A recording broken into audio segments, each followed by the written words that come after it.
भारतीय आईन व्यवस्था रे एक देवानी मोकद्दमा सिविल सूट दाखल करिबा पई आरजी प्लेंट दाखल करिबा हेउची प्रथम पदक्षेप। देवानी प्रक्रिया संहिता सिविल प्रोसीजर कोड -सीपीसी 1908 अनुजाई एही प्रक्रिया प्लेंट कण। आरजी हेउची बादी प्लेंटिफ नाज जी केस करुछंतियांक द्वारा अदालत रे दाखल करा जाउथिबा एक लिखित अभियोग पत्र। एथिरे विवादर कारण एवं अदालतंक ठारू बादी किछि प्रकार न्याय बा क्षतिपूरण रिलीफ चाहुछंती से विषय रे उल्लेख थाए।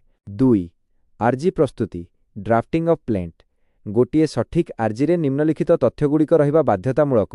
ऑर्डर 7 रूल 1 ऑफ सीपीसी अनुजाई अदालतंक नाम जेउ कोर्ट रे केस दाखल कराजिबो, पक्षमानंक परिचय बादी प्लेंटिफ एवं प्रतिवादी डिफेंडेंट जहांक विरोध रे केस करा जाउछि एंक संपूर्ण नाम ठिकणा एवं परिचय, मोकद्दमार कारण कॉज ऑफ एक्शन केउ घटना जोगु एही विवाद उपजिला एवं केबे उपजिला, क्षमता परिसर जुरिस्डिक्शन केउ आधार रे उक्त कोर्ट एही मामलार शुणानी करिबा पई योग्य, मोकद्दमार मूल्य वैल्यूएशन कोर्ट फीस हिसाब करिबा पई मामलार आर्थिक मूल्य, प्रतिकार दाबी रिलीफ क्लेम्ड बादी कोर्टंक ठारू की राय बा साहाय्य आशा करुछंती। 3 ओकिलातनामा बाकालतनामा प्रस्तुति ओकिलातनामा हेउछि एक लिखित दस्तावेज जहा माध्यम रे बादी निज तरफरु कोर्ट रे पक्ष रखिबा पई एक आईनजीवी एडवोकेटंकु नियुक्ति एवं क्षमता प्रदान करंती।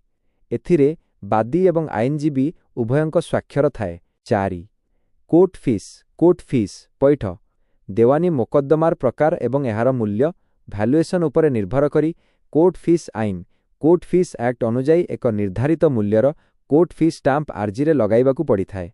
5 आरजी दाखल प्रक्रिया प्रेजेंटेशन ऑफ प्लेंट संपूर्ण प्रस्तुत आरजी को आवश्यकीय दस्तावेज डॉक्यूमेंट्स एफिडेविट सह कोर्टर फाइलिंग विभाग रे दाखल करा जाए। अदालतर नियम अनुजाई आरजी रो अति कमरे 2टी कॉपी डुप्लिकेट दाखल करिबाकू पड़े। प्रतिवादींक संख्या जेते थिबो सेही अनुपात रे अतिरिक्त कॉपी एक्स्ट्रा कॉपीज मध्य देबाकू पड़े।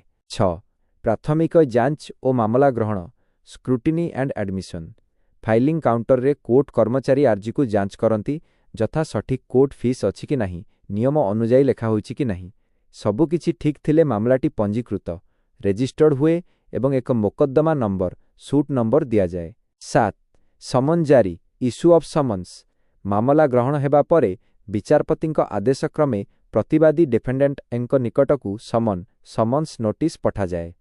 एहार अर्थ हेउछि प्रतिवादींकू कोर्ट रे हाजर हेबाकू एवं निजर पक्ष रखिबाकू एक निर्दिष्ट तारीख दिया जाए।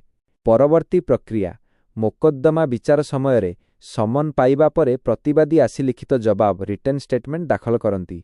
एहा परे कोर्ट विवादीय प्रसंग इश्यूज निर्धारण करंती, उभय पक्षंकर साक्ष्य और प्रमाण एविडेंस ग्रहण करंती एवं शेषरे जुक्ति शुणिबा परे निजर चूड़ांत राय जजमेंट डिक्री शुणांती।